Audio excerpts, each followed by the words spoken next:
Uyda tandirimiz yo'q. Qanday qilib tandir nonlarini tayyorlasak bo'ladi deb hali ham o'ylanib o'tiribsizmi? Duxovkada xuddi mandek qilib tayyorlab ko'ring.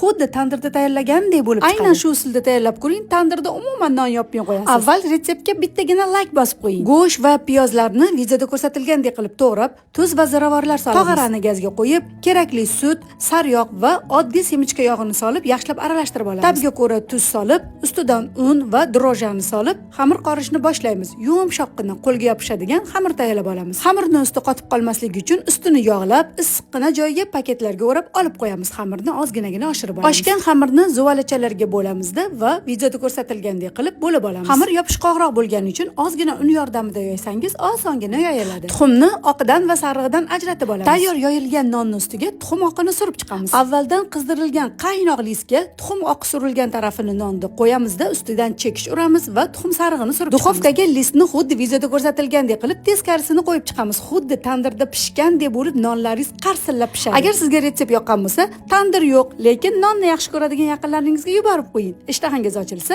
Robiyangizningkiga mehmonga keling.